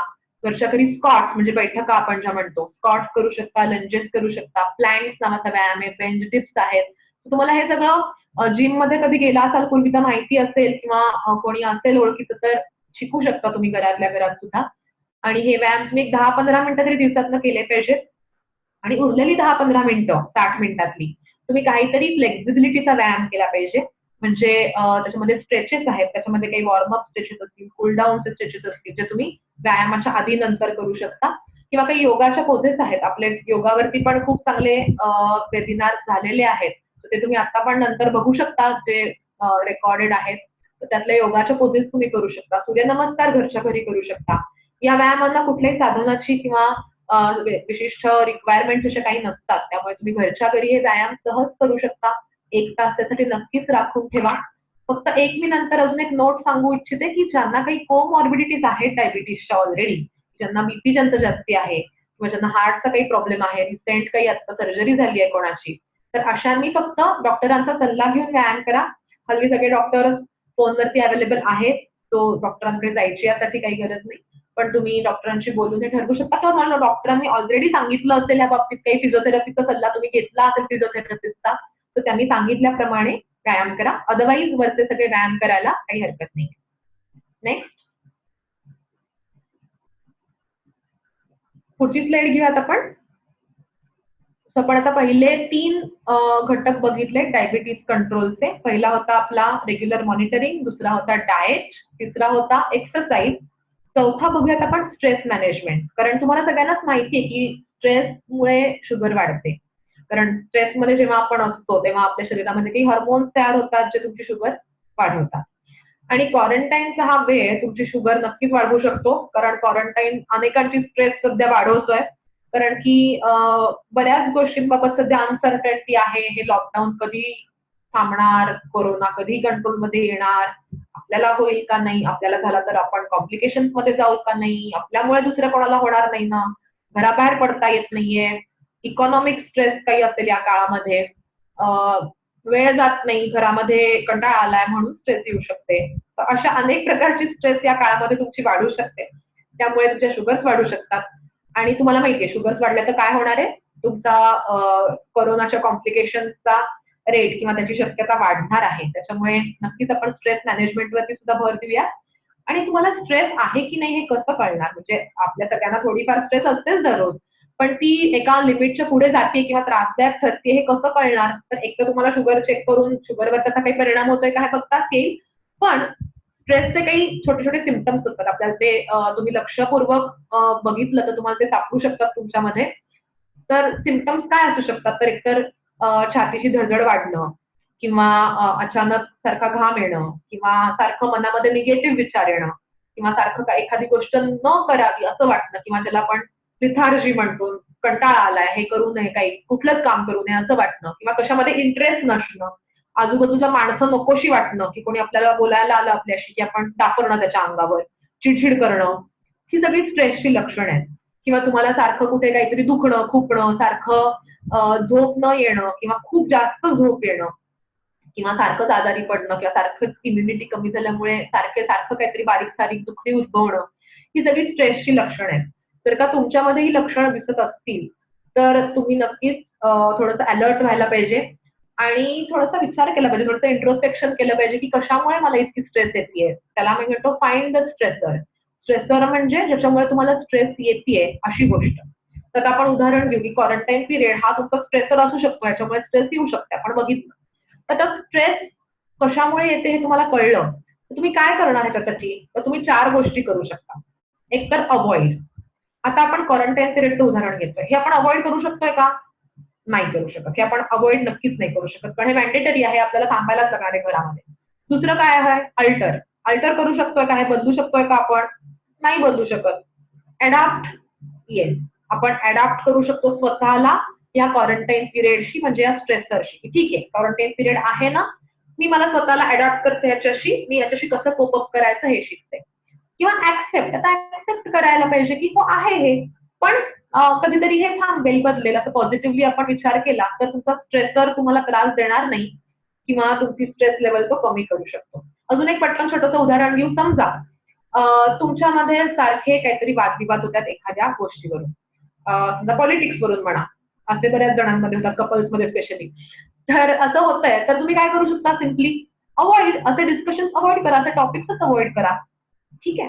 तर जी गोष्ट तुम्ही बदलू शकता ती तुम्ही बदलायचा प्रयत्न करा, जी नाही बदलू शकत ती ऍक्सेप्ट करा, किंवा त्याला तुम्हाला स्वतःला अडॅप्ट करा, ती पॉझिटिव्हली घ्यायचा प्रयत्न करा. सो असे 4 ए महत्वाचे, अवॉइड, अल्टर, अडॅप्ट आणि ऍक्सेप्ट. नंतर आपण बघूयात की समजा आता आपल्याला कळलं स्ट्रेसर काय आहे, स्ट्रेसरशी आपण अवॉइड करायचा प्रयत्न केला, पण आता समजा त्रास होतोय तुम्हाला काही, तर काय कराल, किंवा त्रास होऊ नये म्हणून काय कराल, स्ट्रेस येऊच नये म्हणून काय कराल. तर यासाठी सगळ्यात महत्वाचं या लॉकडाऊनच्या पिरियडमध्ये तुम्ही करू शकता ते म्हणजे तुमच्या हॉबीज. सध्या हॉबीजसाठी सगळ्यांकडे भरपूर वेळ आहे. तुम्ही लहानपणात जे काही सोडून दिल्यात तुमच्या हॉबीज त्या परत शोधा. नसतील लहानपणात काही हॉबीज, आता नवीन हॉबीज शोधा तुमच्या मध्ये काय दडून बसलाय. चित्र काढायला आवडतायत, अनेक जणांचे हल्ली फेसबुक वरती बरेच फोटो मी बघते की हे चित्र काढलं, ते चित्र काढलं, छान आहे, खरं आहे, म्हणजे मस्त आहे, हा वेळ तुम्ही सत्कारणी घालत आहे. आणि मी तुम्हाला सांगते, चित्र काढताना किंवा कुठल्याही तुमच्या आवडत्या कामामध्ये जेव्हा तुम्ही दंग होता तेव्हा ते एक प्रकारचं मेडिटेशन असतं किंवा एक प्रकारची ध्यानधारणा तुमची सुरू असते. तुम्ही एकदम एकरूप झाला असता त्या कामाशी. तुम्ही जर का त्यावेळेला तुमचं निरीक्षण केलं तर तुमच्या लक्षात येईल की तुमचा हार्ट रेट खूप स्लो झाला असतो, तुमच्या श्वासाची गती एकदम स्लो झाली असते. म्हणजे तुम्ही आनंदात असता, तुम्ही शांत असता, म्हणजेच तुमची स्ट्रेस तेव्हा कमी झालेली असते. तर अशा हॉबीज नक्की तुमच्या कल्टिवेट करा, त्याच्यासाठी वेळ द्या. दुसरं म्हणजे गो क्लोज टू नेचर. निसर्गाजवळ जाण्यासारखं दुसरं काही नाही. निसर्गाजवळ जाण्यासाठी तुम्हाला आता बाहेर पडता येणार नाही अर्थात, पण मी तुझं म्हणलं की किचन गार्डनिंग तुम्ही करू शकता किंवा घरी तुमच्या झाडं असतील, काही फळझाडं, फुलझाडं काही असतील, त्यांना पाणी घालणं, त्यांची निगा राखणं, त्यांच्यासाठी वेळ काढणं, हे पण खूप अवॉर्डिंग असतं, रिवॉर्डिंग असतं. छान वाटतं आपल्याला. झाडाला एखादी कळी आली की आपल्याला पण खूप छान वाटतं. तो गार्डनिंग करू शकता. वर्कआउट घरच्या घरी आपण जे बोललो, एक्सरसाइज हे खूप मोठं टूल आहे स्ट्रेस मॅनेजमेंटचं. कारण एक्सरसाइज मध्ये अँटी केमिकल्स तयार होतात, जे स्ट्रेसमध्ये तुम्हाला स्ट्रेस वाढवणारे जे केमिकल्स असतात बॉडीतले, त्याच्याशी फाईट करणारे केमिकल्स व्यायाम करताना किंवा वर्कआउट करताना तयार होतात. त्याच्यामुळे वर्कआउट नक्की 1 तास न विसरता. काहीतरी वाचा छान, काहीतरी बघा छान. मुख्य म्हणजे पुरेशी झोप घ्या. उलटं सांगायला लागेल मला आता, पुरेशी म्हणजे थोडीशी कमी झोप घ्या. हल्ली लोक झोपून झोपून दमायला लागले, दमून दमून झोपत नाहीये. पण आपण पुरेशी झोप नक्कीच घेऊ, साधारण 8 तास.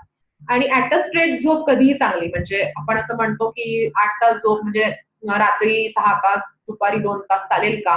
तर मी सजेस्ट करेन की ऍट अ स्ट्रेच म्हणजे सलग झोप आपण जी म्हणतो ती 8 तास असेल तर केव्हाही चांगलं. दुपारी शक्यतो झोप टाळा किंवा ज्याला आपण अगदीच पडणं म्हणतो की जस्ट पाठ टेकली 10-15 मिनिटं, तेवढं ठीक आहे. आणि शेवटी मी जसं म्हणलं, मेडिटेशन किंवा ब्रीदिंग एक्सरसाइजेस जर का तुम्हाला येत असतील, आपले काही वेबिनार्सही त्यावर असणार आहेत, तर त्यावरही आपण काम करू शकतो आणि तुमची स्ट्रेस कमी करू शकतो. फक्त हे नीट शिकून घ्या कसं करायचं आणि मगच ते फॉलो करा. नेक्स्ट, शेवटचा आपला मुद्दा. 4 पॉईंट आपले बघून झाले डायबिटीज कंट्रोलचे. Regular monitoring, diet, exercise, stress management आणि शेवटचं last but not the least तुमचे मेडिसिन. डॉक्टरांनी दिलेली औषधं ही खूप महत्वाची आहेत, त्याला निग्लेक्ट करू नका. कारण की औषधांमुळे तुमचा डायबिटीज चांगला कंट्रोलमध्ये राहू शकतो जर तुम्ही या 4ही गोष्टी नीट केल्या आणि औषधही नीट घेतली तर. औषध एखादं तुमचं मिस झालं किंवा तुम्ही विसरलात किंवा तुम्हाला कंटाळा आला घ्यायचा, तर त्याचा तुमच्या शुगरवरती ऍडव्हर्स परिणाम होऊ शकतो. त्यामुळे औषधं एक तर पहिली गोष्ट वेळेवर घ्या, जी डॉक्टरांनी वेळ सांगितली आहे. आणि बरीच डायबिटीजची औषधं स्पेसिफिकली मी सांगेन अशी असतात की त्यांचा तुमच्या खाण्यापिण्याशी संबंध असतो. फॉर एक्झाम्पल, लिमिप्रेड गटातली काही औषधं आहेत, जी औषधं खाण्याच्या आधी घ्यायची असतात. किंवा आता वोगलीबोज नावाचं एक औषध आहे, ज्याला मी अल्फा ग्लुकोसाइड इनहिबिटर म्हणतो. ते औषध जे असतं ते खाण्याच्या पहिल्या घासाबरोबर घ्यायचं असतं. किंवा मेटफॉर्मिन सारखी औषधं असतात जी खाल्ल्यानंतर घेतली तरी चालतात. त्यामुळे तुमचं औषध तुम्हाला जे डॉक्टरने दिलंय ते खाण्याच्या संदर्भाने कधी घ्यायचंय, आधी, बरोबर, नंतर का कधी घेतलं तरी चालतं, ह्याचं तुम्ही एकदा नीट खात्री करून घ्या. कारण ती औषधं त्या-त्यावेळी घेतली तरच त्याचा चांगला इफेक्ट होतो. त्यामुळे वेळेवर घ्या आणि म्हणजे खाण्याच्या रिलेशनमध्ये वेळेवर घ्या. तुमच्या मनाने कधीही डॉक्टरांना न विचारता औषधांचा डोस ऍडजस्ट करू नका. किंवा जर का तुम्ही इन्सुलिन वरती असाल आणि जर का तुम्ही खरंच व्यवस्थित शिकला असाल इन्सुलिनचा डोस कसा ऍडजस्ट करायचा तर ठीक आहे. पण अदरवाईज शुगर कमी जास्ती होत असली तर डॉक्टरांचा सल्ला पहिल्यांदा जरूर घ्या. त्याशिवाय तुमच्या मनाने काही ऍडजस्ट करायला जाऊ नका किंवा मनाने औषधं बंद करू नका की आता माझी शुगर चांगली येते, आता मला औषधांची काही गरज नाही, आता मी बंद करून टाकतो. अशी टेंडन्सी खूप जणांमध्ये असते, तर ती आपण टाळूयात. कारण की तुमची शुगर चांगली आहे कारण तुम्ही औषधं घेत होता, हाही त्याचा अर्थ असू शकतो. त्याच्यामुळे औषधं बंद केली की शुगर वाढू शकते. आता सध्या या क्वारंटाईन पिरियडमध्ये औषधं ऑनलाईन ऑर्डर करा. सध्या ही फॅसिलिटी आहे आपल्या सगळ्यांच्याकडे. सध्या टेक्नॉलॉजी आहे, सगळे टेक्नोसेव्ही आहेत. त्याच्यामुळे मेडिसिन ऑनलाईन ऑर्डर करा ऍज फार एज पॉसिबल. जर का नसेलच पॉसिबल तर औषधं त्यांना फोन करून आणून ठेवायला सांगा दुकानामध्ये आणि मग पटकन जाऊन फक्त ती बॅग उचलून घेऊन या. असं करू शकता की तुम्हाला तिथे फार काळ घालावा लागणार नाही आणि तुम्ही लोकांच्या फार संपर्कामध्ये येणार नाही. कारण मेडिसिन घ्यायला बरेच आजारी रुग्ण तिथे येत असतात फार्मसीमध्ये, तर त्यांच्या संपर्कात येणं जरा धोक्याचं आहे. म्हणून अवॉइड करा. जर का घरी दुसरं कोणी असेल आणि जाऊ शकत असेल तर त्यांना पाठवा. नंतर तुमची औषधं योग्य टेम्परेचरला स्टोअर करा. स्पेशली इन्सुलिन असेल तर ते उन्हात मध्ये ठेवू नका किंवा गरम ठिकाणी ठेवू नका. तर उन्हाळ्यामध्ये इन्सुलिन लवकर खराब होतं. त्यामुळे ते फ्रीजच्या दारामध्ये व्यवस्थित जशी औषधं स्टोअर करण्याच्या तुम्हाला गाईडलाईन्स आहेत तशी ती स्टोअर करा. आणि आता क्वारंटाईन मध्ये असं असू शकतं की काही औषधं अवेलेबल होत नाहीत पटकन किंवा लोक काय सध्या करतायत की घाबरून खूप साठा करून ठेवतात औषधांचा. 3-3, 4-4 महिन्याची औषधं एकदम घेऊन ठेवतात. असं तुम्ही करू नका. त्यामुळे होतंय काय की इतरांना सगळ्यांना औषधं मिळत नाहीयेत वेळेवर. त्यामुळे जर का तुम्ही गेलात फार्मसीकडे, तुम्हाला एखादं औषध नाही मिळालं या पिरियडमध्ये, तर पहिली गोष्ट ते ऑर्डर करता येते का, 1-2 दिवसात अवेलेबल होतंय का ते विचारा फार्मसिस्टला. जर का नसेल होत अवेलेबल, तर तुमच्या डॉक्टरांशी बोला की ह्याला काही वेगळं ब्रँड नेम आहे का, कारण ब्रँड नेम अनेक असतात एका औषधाची. त्याच्यामुळे या ब्रँडचं औषध मिळत नाहीये तर दुसऱ्या ब्रँडचं घेऊ का मी, आणि ते औषध सेम आहे याची खात्री करून, त्याची स्ट्रेंथ सेम आहे याची खात्री करून ते नवीन औषध तुम्ही वेगळ्या ब्रँडचं घेऊ शकता. किंवा तेही नसेल मिळत तर मग अगदी वेगळंच औषध तुम्हाला कुठलं घ्यावं लागणार आहे का, हे डॉक्टरांना विचारून ठरवा. प्रत्येक औषधाला अल्टरनेटिव्ह असतो, त्याच्यामुळे पॅनिक होऊ नका तुमचं औषध मिळालं नाही तरी. तो शांतपणे त्याच्यावरती ऍक्शन घ्यायची आहे ती. तर मला असं वाटतं की आता हे जनरल आपलं बोलून झालंय की कोरोनाचा डायबिटीस आणि कोरोनाचा काय एकमेकांशी संबंध आहे. डायबिटीस कंट्रोल चांगला असेल तर कोरोनाचे कॉम्प्लिकेशन तुम्हाला टाळता येतात, आणि डायबिटीसचा कंट्रोल चांगला म्हणजे काय हे पण आपण पाहिलं, आणि डायबिटीस कंट्रोलसाठी काय काय करायची गरज आहे हेही आपण पाहिलं. तर आपण आता शेवटचा आपला पटकन पोल रन करूयात. मला असं वाटतं तुमची प्रश्नोत्तर घ्यायच्या अगोदर की तुम्हाला हे सगळं समजलं आहे का हे मला समजेल. त्यामुळे आपण पूजा शेवटचा पोल घेऊया. Yes.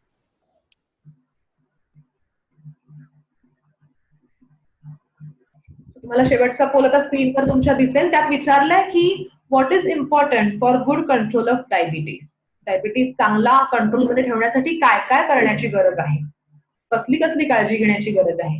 Diet, exercise, stress management, regular medicine, all of the about. तो ह्याचं तुमचं उत्तर काय आहे हे तुम्ही क्लिक करा. मराठीत सांगते. डायबिटीज चांगला नियंत्रणात ठेवण्यासाठी काय काय करायची गरज आहे, आणि 5 ऑप्शन तुमच्या समोर. योग्य ऑप्शन क्लिक करा. आले ह्यावर येस आपल्याला रिझल्ट आलेले आहेत. 96% पार्टिसिपंट म्हणजे ऑलमोस्ट सगळ्यांनीच बरोबर उत्तर दिलंय की तुम्हाला या 4 गोष्टी, एक गोष्ट मध्ये मिसिंग दिसते. मला कुठली गोष्ट मिसिंग आहे कोणी सांगू शकतं मला? रेग्युलर मॉनिटरिंग ह्याच्यात मिसिंग आहे. पण diet, exercise, stress management, regular medication आणि रेग्युलर मॉनिटरिंग या सगळ्या गोष्टी तुमच्या डायबिटीसच्या कंट्रोलसाठी एकत्रितपणे महत्वाच्या आहेत. एक दिवस एकाचं नाही, रोज सगळ्या गोष्टी तुम्हाला करायच्या आहेत. तर या आपण सगळ्या करूया. ज्यांना डायबिटीस आहे त्यांनी हे फॉलो करा. ज्यांना नाहीये पण घरात कोणाला आहे त्यांनी घरात सगळ्यांना हे सांगा, आणि सगळ्यांनी डायबिटीसमध्ये छान डायबिटीसचा कंट्रोल ठेवून कोरोनापासून तर लांब राहणारच आपण, रेग्युलर डिस्टन्सिंग ठेवून, सेफ डिस्टन्सिंग. पण काही कारणाने आपल्याला झालाच कोरोना आणि डायबिटीस आहे तर त्याचे दुष्परिणाम आपण टाळू नक्कीच शकू जर का तुम्ही डायबिटीस तुमचा छान कंट्रोलमध्ये ठेवला तर. मला वाटतं आपण थांबूयात आता इथे, आणि तुमचे काही प्रश्न असतील तर नक्की विचारा. Yes, thank you doctor Tejas. इतक्या सुंदर प्रकारे तुम्ही सगळ्या आपल्या व्ह्युअर्सला गाईड केलं. डायबिटीज मध्ये काय खाल्लं पाहिजे, किती एक्सरसाइज केली पाहिजे, काय नाही खायचं, मेडिकेशन्सची इम्पॉर्टन्स, त्याच्यानंतर रेग्युलर मॉनिटरिंगचा इम्पॉर्टन्स, हे अत्यंत उत्कृष्टपणे तुम्ही आम्हाला सांगितलं. मी रिक्वेस्ट करते कोणाला जर लाईव्ह क्वेश्चन्स विचारायचे असेल, आपल्याकडे भरपूर क्वेश्चन्स आलेले आहेत. त्याच्यातले आम्ही थोडे 5 क्वेश्चन्स आपण ड्यू टू टाइम रिस्ट्रिक्शन्स आपण एक 5 क्वेश्चन्स घेणार आहोत. त्याच्यामध्ये जर कोणाला लाईव्ह क्वेश्चन विचारायचा असेल तर तुम्ही आम्हाला लाईव्ह क्वेश्चन विचारू शकता. तोपर्यंत एक क्वेश्चन आपल्याकडे आलेला आहे की आपण शुगर फ्रीचा वापर करावा का, आणि करायचा असेल तर तो किती प्रमाणात घेतला पाहिजे? चांगला प्रश्न आहे. डायबिटीस होण्यापूर्वी आपल्याला सगळ्यांना गोड खायची सवय असते, आणि डायबिटीस झाल्यानंतर ते गोड एकदम बंद करायचं म्हणलं की आपण घाबरून जातो. पण त्याला आता चांगला तुम्हाला ऑप्शन आलेला आहे, तो म्हणजे शुगर फ्री वापरणं.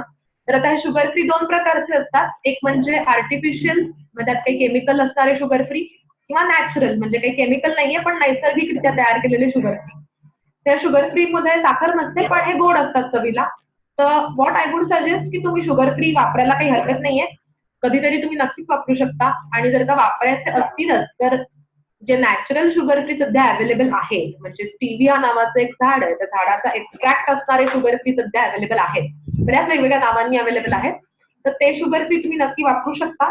पण मी हेही सांगेन नक्की की तुम्ही शुगर फ्री कशात घालणार आहात हेही बघा.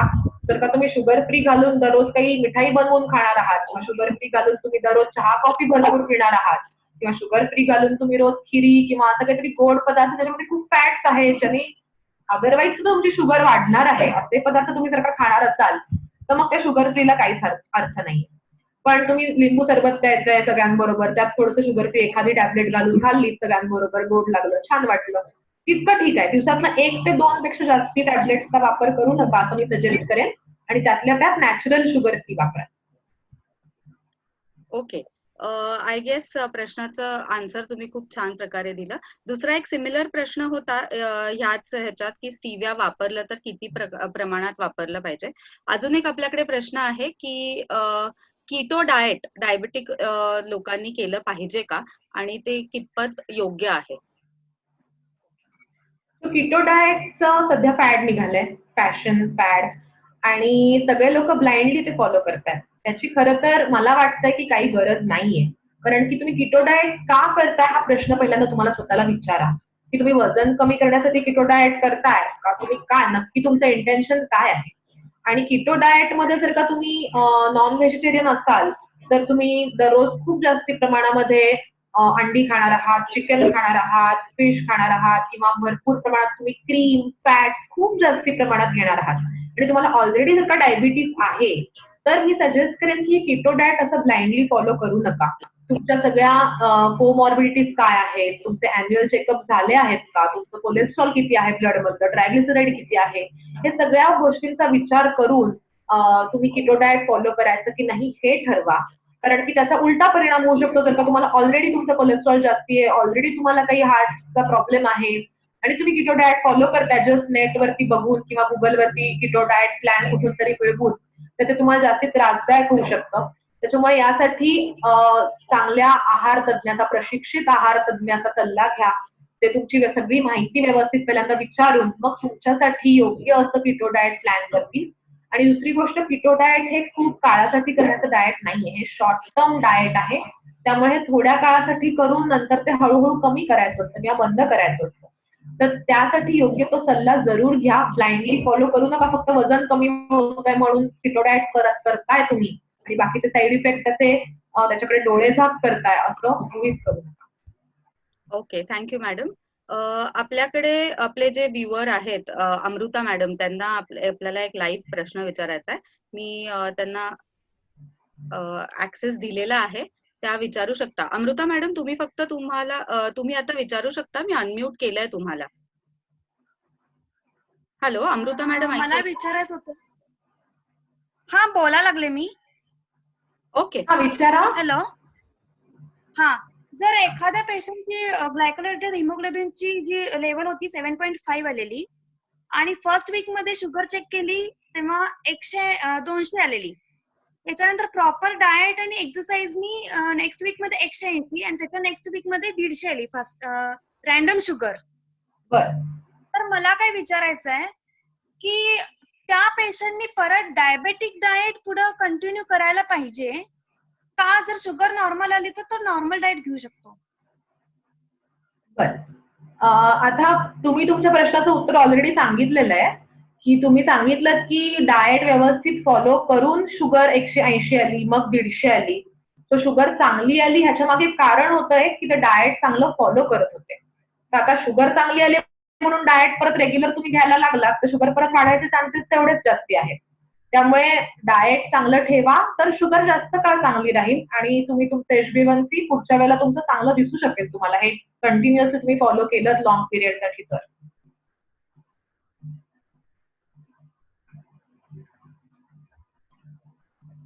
तुम्हाला अजून काही विचारायचं आहे? नाही, thank you so much ma'am.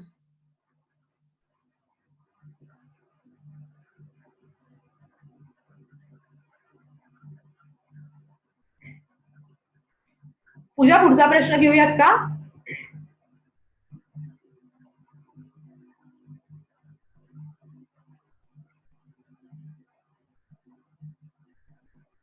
Hello. I think पूजाचा ऑडिओ म्यूट झालाय. मी पुढचा विचारते. क्वेश्चन आहे, which insulin to be taken before food and after food? बरं, चांगला प्रश्न आहे. आता इन्सुलिन हे 2 प्रकारचे असतात. एक आपण ज्याला म्हणतो शॉर्ट ऍक्टिंग इन्सुलिन, म्हणजे थोड्या काळापुरतच काम करतं, जे शक्यतो जेवायच्या वेळेशी निगडीत असतं की जेवायच्या अगोदर घेतो आपण. आणि दुसरं इन्शुलिन असतं लॉंग ऍक्टिंग, की जे 24 तास काम करतं, ज्याला बेझल इन्शुलिन आपण म्हणतो. तर हे जे शॉर्ट ऍक्टिंग इन्शुलिन आहे, जे तुमच्या जेवणावरती काम करणार आहे, ते जेवायच्या अगोदर घेणं गरजेचं आहे.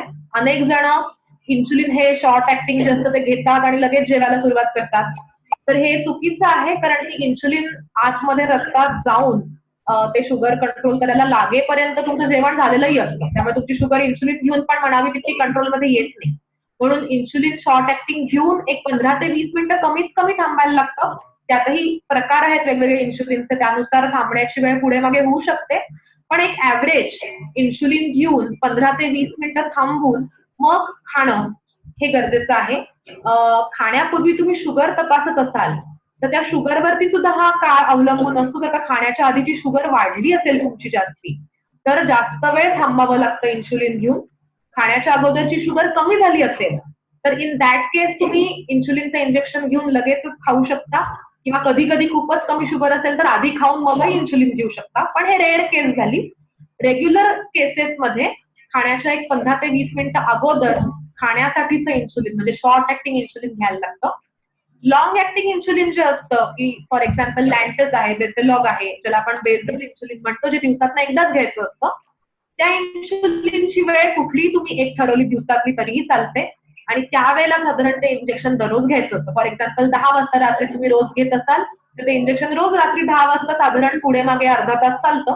तेवढं घ्यावं लागतं, कारण 24 तास त्याची ऍक्शन चालते. 24 तासानंतर ऍक्शन त्याची कमी होते आणि संपून जाते. त्यामुळे त्या ठराविक वेळी ते इंजेक्शन घेणं दररोज हे महत्वाचं आहे. ओके. आपण आता एक शेवटचा प्रश्न घेऊयात. खूप साऱ्या लोकांनी आपल्याला हा प्रश्न विचारला आहे. दीक्षित डाएट बद्दल तुमचं काय म्हणणं आहे आणि तुम्ही त्याच्याविषयी काय रेकमेंड कराल? ते युजफुल आहे, हेल्पफुल आहे का नाही? हा एकदम एफएक्यू म्हणू आपण ह्याला, फ्रिक्वेंटली आस्क्ड क्वेश्चन. प्रत्येक लेक्चरमध्ये प्रत्येक सेशनमध्ये हा प्रश्न विचारतातच. आणि डॉक्टर दीक्षित खूप चांगलेच बरं का, म्हणजे त्यांच्यावरती टीका करायचं खरं काही कारण नाहीये. त्यांचं डाएट जे आहे ते खरं तर कन्सेप्ट ती चांगली आहे, जी इंटरमिटंट फास्टिंग वरती आधारित आहे. पण दीक्षित डाएटचा विपर्यास आपण करतोय सध्या, की डॉक्टर दीक्षित असं सांगतात की दिवसातनं 2 वेळेलाच खा आणि हवं ते खा. पण ह्याचा अर्थ आपण असा काढतोय की हवं ते म्हणजे अगदी हवं ते आणि हवं तितक्या प्रमाणात. म्हणजे आपण काय करतोय, दुपारी एकदाच जेवतोय, पण दुपारी जेवताना आपण सकाळचा नाश्ताही घेऊन बसतोय, संध्याकाळचं खाणंही दुपारच्या जेवणातच घेऊन बसतोय आणि 3 वेळेसचं खाणं आपण एकाच वेळेस खातोय. हे जर का आपण करणार असतो तर दीक्षित डाएटचा तसा काही फारसा उपयोग नाही.